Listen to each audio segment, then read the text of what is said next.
My name is Claire Donovan.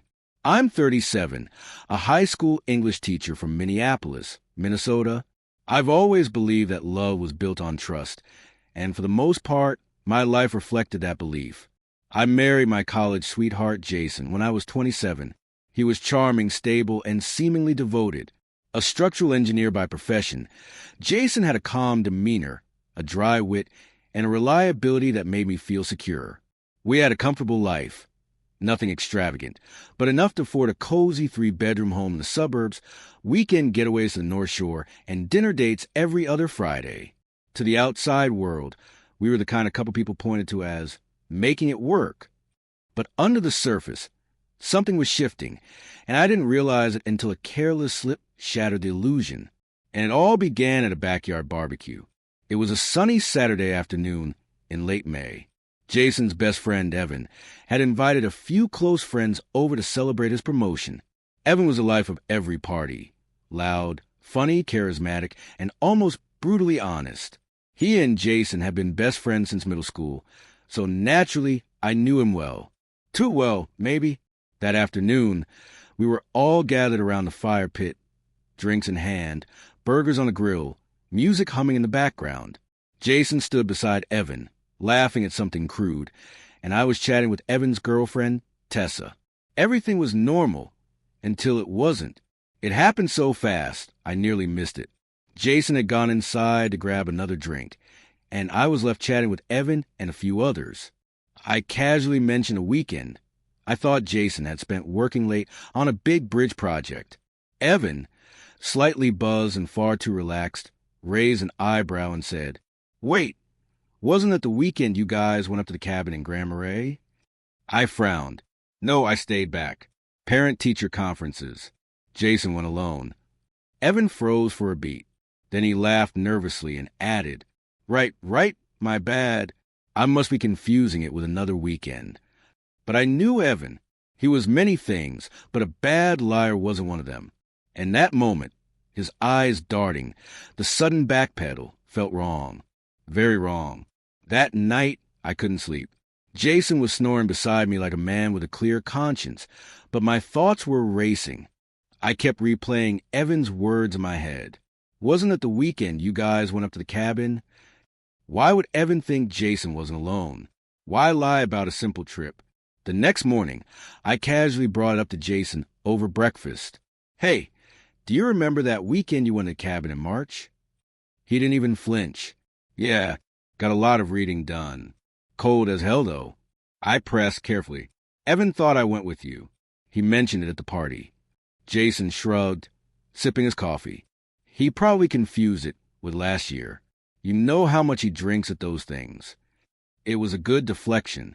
Clean, believable. But I felt it in my gut. Something was off. For the next week, I became a woman on a mission. I went back through our shared calendar, credit card statements, even the old group chats we had with Evan and a few other friends. Nothing scream affair. But I did notice something strange. Jason had charged 2 dinners to our joint card that weekend. 2 entrees each time, and a charge at a boutique hotel.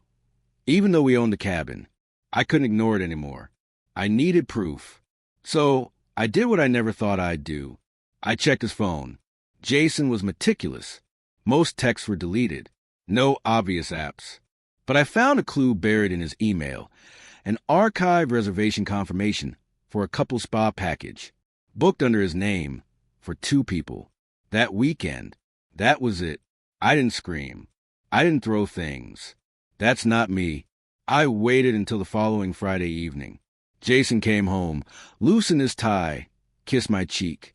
I told him dinner was ready, and we sat down like we always did. And then I slid the printed confirmation across the table. Who did you take to the spa that weekend, Jason? His face went pale. He didn't speak, just stared. I already know it wasn't me. I added, my voice calm but shaking. He looked down, then let out a long, slow breath. It was someone I met at work. It was a mistake. A mistake. That word lit something in me. How long? I asked. He swallowed. 6 months. I left that night and went to stay with my sister. Over the next few weeks, we spoke more, mostly for closure. I learned her name was Becca, a junior engineer at his firm, 28, new to the city, and apparently it just happened. Jason begged for forgiveness. He offered therapy, swore it was over, cried like a man who realized too late what he'd lost. But trust, once broken, doesn't glue back the same way. I filed for divorce 3 months later. What hurt the most wasn't the affair. It was the ease with which he lied to my face for months. How he looked me in the eyes, kissed me goodnight, and then snuck away to live a double life. It's been a year since I found out. I moved into a smaller place closer to the school. I joined a yoga class. I started writing again, something I hadn't done in years. And Evan? He apologized, profusely, said he never meant to be the one to tell, but maybe it was for the best. And, in a way, it was because sometimes it takes one slip, one unintentional truth, for everything falls to finally fall apart. And when it does, you get to start over. This time, for real. Last week, I stood in front of the mirror, dressed for a dinner I planned for myself. Not a date, not a rebound. Just me, celebrating my own peace, my own resilience. The woman looking back at me wasn't broken. She was wiser, sharper, stronger. Jason's betrayal didn't destroy me. It revealed me. I don't hate him. I'm no longer angry, because he showed me exactly who he was, and I finally chose myself. So, if you're ever sitting at a barbecue and someone slips up, listen closely. It might be the beginning of your freedom. And trust me, freedom feels damn good. A few months after the divorce was finalized, I bumped into Evan again. It was at a mutual friend's birthday party, one I almost didn't attend. We hadn't talked much since the fallout. He looked sheepish, like he wasn't sure if I'd ignore him or curse him out. Instead, I offered him a small smile. "Don't worry," I said as I sipped my wine. "Your slip-up was the best thing that could have happened to me." He laughed, relieved. "I still feel terrible." "You shouldn't," I replied. "You opened the door I was too blind to see." We chatted for a while after that. He told me Jason had left his job not long after the affair became office gossip. Apparently, things with Becca fizzled out not long after I moved out. It figured. The foundation they built that affair on wasn't strong enough to hold anything real. But I didn't care anymore. I traveled that summer, alone, booked a solo trip to Ireland, walked the cliffs of Moher, journaled in little cafes in Dublin, and cried in a quiet chapel in Kilkenny. Not because I was sad, but because I was healing. When I came home, I finally changed my last name back. It felt symbolic, reclaiming myself. I took a new position at my school as the creative writing lead and started a small blog about rediscovering life after betrayal. The messages poured in women, men, even teenagers, writing to say, "Me too." That's when I realized something powerful. Pain can isolate, but honesty connects. The truth Jason tried to hide became the truth I used to help others. One evening in fall, I was at a bookstore downtown. I was scanning the shelves in the poetry section when a man beside me said, "Looking for heartbreak or hope?" I laughed. "I think I've had enough heartbreak. I'll take the hope." His name was Daniel. Divorced like me, a teacher like me, and he listened when I spoke. Really listened. We took it slow. So slow that I didn't tell him about Jason until our 4th date. And when I did, he didn't flinch or offer pity. He simply said, "Sounds like he lost something great." That night, I cried. Not because I was hurt, but because I realized I could finally trust again. It's funny how life circles back.